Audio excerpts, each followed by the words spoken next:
বিগত বছরের প্রশ্ন পড়লেই রাজশাহী বিশ্ববিদ্যালয়ের চান্স কনফার্ম। এটা তোমরা অনেকেই শুনেছ, আবার অনেকে আজকে আমার কাছ থেকে শুনবে। আসলে কি সত্যি? যদি রাজশাহী বিশ্ববিদ্যালয়ে শুধু বিগত বছরের প্রশ্ন পড়লেই চান্স পেয়ে যেত সবাই, তাহলে সবাই কিন্তু এই কাজটাই করত। কেউ আর আলাদা করে প্রস্তুতি নিত না। হ্যাঁ, এইটা আগে হতো যে রাজশাহী বিশ্ববিদ্যালয়ের বিগত বছরের প্রশ্নগুলো বা অন্যান্য বিশ্ববিদ্যালয়ের বিগত বছরের প্রশ্নগুলো পড়লে মোটামুটি চান্স পেয়ে যেত। বাট এখন অনেক বেশি কম্পিটিটিভ। আচ্ছা, এই কথা তো তুমি জানলা, এরকম অনেক শিক্ষার্থী জানবে না যে হ্যাঁ, রাজশাহী বিশ্ববিদ্যালয়ে বিগত বছরের প্রশ্ন পড়লে রাজশাহী বিশ্ববিদ্যালয়ে চান্স পাওয়া যায়। তাহলে ধরো আমি এখানে ধরলাম যে রাজশাহী বিশ্ববিদ্যালয়ে ভর্তি পরীক্ষা দিচ্ছে, ধরো 1 লাখ শিক্ষার্থী ভর্তি পরীক্ষা অংশগ্রহণ করবে। এখন এইখানের মধ্যে 30,000 স্টুডেন্ট মোটামুটি জানে যে বিগত বছরের প্রশ্ন পড়লেই চান্স পাবে। তো এই 30,000 শিক্ষার্থী সবাই কি করলো? বিগত বছর প্রশ্ন পড়ে গেল। 30,000 কি সিট আসলে কি আর ইউতে বা রাজশাহী ইউনিভার্সিটিতে আছে? তোমাদের কাছে আমার একবার সিম্পল একটা কোয়েশ্চেন, এই যে 30,000 সিট কোনোভাবেই কি আসলে দেওয়া পসিবল? পসিবল না। দ্যাট মিনস শুধু বিগত বছরের প্রশ্ন পড়ে গেলেই রাবিতে চান্স পাওয়া যাবে, এইটা হতে পারে একটা দিক দিয়ে ঠিক, যে চান্স পাওয়ার জন্য তো অনেক নাম্বার লাগে না। বাট সবাই যদি সেম নাম্বার পায়, সবাই কিন্তু সিট দিতে পারবে না। সো এই কথা আর আমাদের মানার দরকার নেই। প্রাণপ্রিয় শিক্ষার্থীরা একটু মনোযোগ দিবা। তোমাদের রাজশাহী বিশ্ববিদ্যালয়ে 35 মার্ক হলো বাংলায়, 35 মার্ক হলো ইংরেজিতে, এবং 30 মার্ক হলো হচ্ছে জিকেতে। আমি আর ইউ এই ইউনিটের কথা বলছি। এই ইউনিটের যদি আমি বলি সেটা হচ্ছে 35, 35, 30, টোটাল 28টা প্রশ্ন এবং 24টা প্রশ্ন। টোটাল এখানে 80টা প্রশ্নের মধ্যে তোমাদের 100 মার্ক হয়ে থাকে। সো এইখানে তোমাকে চান্স পেতে হলে 65 থেকে 70 মার্ক পেলে তুমি নিশ্চিত থাকবে। 65 থেকে 70 মার্ক হলেই নিশ্চিত, মানে 65% মার্ক পেলে তুমি মোটামুটি এখানে ধরে রাখতে পারো যে তোমার একটা সিট হবে, যদি প্রশ্ন অ্যাজ ইউজুয়াল হয়। বাট প্রশ্ন কঠিন হলে এই নাম্বার কমে যায়। এটা আমি আসলে একবার ফাইনালি বলতেছি না।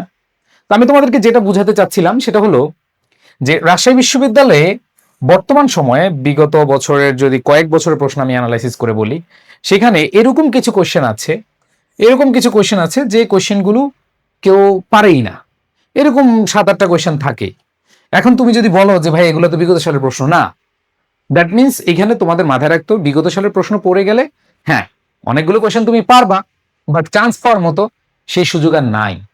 তো এই জন্য তোমাদেরকে যে কাজটা করতে বলবো সেটা হলো রাজশাহী বিশ্ববিদ্যালয়ের জন্য তুমি যে টপিক ভিত্তিক পড়াশোনা করছো সেই টপিক ভিত্তিক পড়ো, এবং বিগত বছরের প্রশ্নগুলো বিশেষ করে তুমি বিসিএস এর প্রশ্ন, অ্যাডমিশনের প্রশ্ন এবং হচ্ছে জব রিলেটেড যত কোয়েশ্চেন গুলো আছে সেগুলো তুমি পড়তে থাকো। ধরো তুমি টেন্স পড়লা, এই টেন্স রিলেটেড যত পরীক্ষা আছে সব পরীক্ষার এক্সামের কোয়েশ্চেনগুলো তুমি কি করো?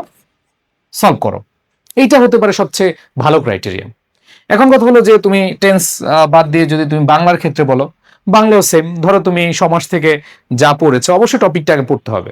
শুধু বিগত বছরের প্রশ্ন পড়েই তুমি চান্স পাওয়ার যে স্বপ্ন দেখছো এটা টোটালি বাদ দিয়ে দিতে হবে। এটা না বাদ দিলে তুমি কিন্তু বিপদে পড়বা। সো আমি তোমাদেরকে বলতে চাচ্ছিলাম যে তোমরা এইটা কোনোভাবেই মাথায় রাখো না যে বিগত বছরের প্রশ্ন পড়ে আমি চান্স পেয়ে যাবো। হ্যাঁ, তোমার অনেক নাম্বার তুলে দিতে পারবে বিগত বছরের প্রশ্নগুলো, বাট চান্স পাওয়ার ক্ষেত্রে তোমাকে একটু টপিক ভিত্তিক পড়াশোনা করতে হবে, প্লাস হচ্ছে বিগত বছর প্রশ্ন সলভ করতে হবে। যদি এইভাবে করতে পারো আমি মনে প্রাণে বিশ্বাস করি এখানে চান্স পাওয়া সম্ভব। আর মজার ব্যাপার, আমি যদি ইংরেজির কথা বলি, যে রাজশাহী ইউনিভার্সিটির ইংরেজি কোশ্চেনটা খুব স্ট্যান্ডার্ড হয়। গ্রামার কোশ্চেন থাকে, ভোকাবুলারি বা মেমোরাইজিং পার্ট থাকে, এন্ড দেন আরো মজার ব্যাপার হলো এখানে 2-1টা কোশ্চেন থাকে লিটারেরি টার্মস। আর লিটারেচার থেকে যদি আসে মানে খুবই সহজ। জাস্ট তুমি আমাদের যে লিটারেচার ইয়েটা দিয়েছি আমাদের জাহাঙ্গীরনগর বা অন্য জন্য, ওইখানে 1-2 মার্কের জন্য তুমি পড়তে পারো। এখন অনেকের কোশ্চেন হলো ভাইয়া যদি আমি ওইটা স্কিপ করি, okay you can skip that, সমস্যা নেই।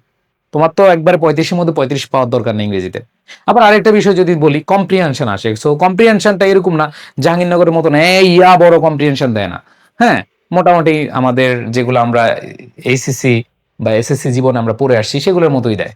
তো এখানে আসলে ভয় পাওয়ার কিছু নেই। আমি মনে প্রাণে বিশ্বাস করি রাজশাহী ইউনিভার্সিটি এই শেষ মুহূর্তে তোমরা টপিক ভিত্তিক পড়াশোনাটা করে যাও এবং হচ্ছে সেখানে বিগত বছর প্রশ্নগুলো সলভ করে যাও।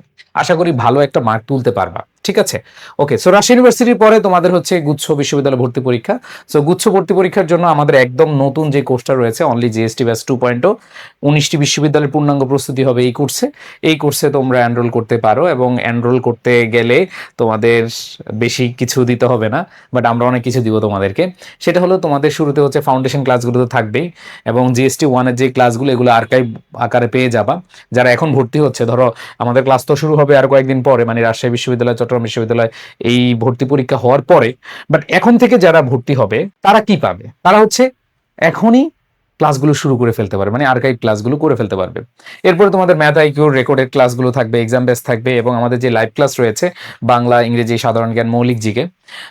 আগে আমরা যেটা দেখেছি যে যখন গুচ্ছ বিশ্ববিদ্যালয়ে ভর্তি পরীক্ষা শুরু করেছে তখন আমরা দেখেছি মৌলিক জিকেতে মোটামুটি অনেক কোশ্চেন করে।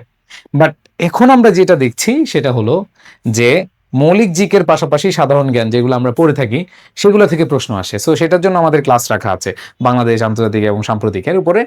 আর মৌলিক জিকের আইসিটি, অর্থনীতি, ভূগোল, পরিণীতি, সমাজকর্ম, ইতিহাস, যুক্তিবিদ্যা যেগুলো তোমাদের দেওয়া আছে সার্কুলারে, সেগুলো থেকে তোমাদের আমাদের ক্লাসগুলো হয়ে থাকবে। সো এখানে আশা রাখি বেস্ট একটা প্রস্তুতি নিতে পারবা। যারা যারা একবারে নতুন মানে শুরু করবা তারা হচ্ছে একবারে জিরো থেকে শুরু করতে পারবা, ইনশাল্লাহ চান্স পাবা। সো এখন ভর্তি হলে ডিসকাউন্ট চলছে আমাদের GST, only GST, only GST, only GST, only GST. তোমাদের টার্গেট হচ্ছে 19টা বিশ্ববিদ্যালয়ের মধ্যে একটা বিশ্ববিদ্যালয়ে তোমার সিট নিশ্চিত করে, এবং ভালো সাবজেক্টে, ভালো সাবজেক্টে। যেহেতু তুমি ছাড় দিয়েছো, ধরো তোমার প্রস্তুতি আগে থেকে ভালো ছিল, তুমি যেহেতু ছাড় দিয়েছো, তুমি এমনভাবে প্রস্তুতি নাও যে আমি যেন বেস্ট সাবজেক্টটাই পাই। এইভাবে প্রস্তুতি নিলে আমার মনে হয় যে তোমরা ভালো একটা রেজাল্ট করতে পারবে। সো সবাই ভালো থাকবা, সুস্থ থাকবা। যারা এনরোল করতে চাও আমাদের পেজে নক দাও, অথবা যে নম্বর আছে সেই নম্বরে নক দিয়ে ভর্তি হয়ে যাও, অথবা কমেন্ট করো যে আমি ভর্তি হতে চাই। সবাই ভালো থাকো, আল্লাহ হাফেজ, আসসালামু আলাইকুম।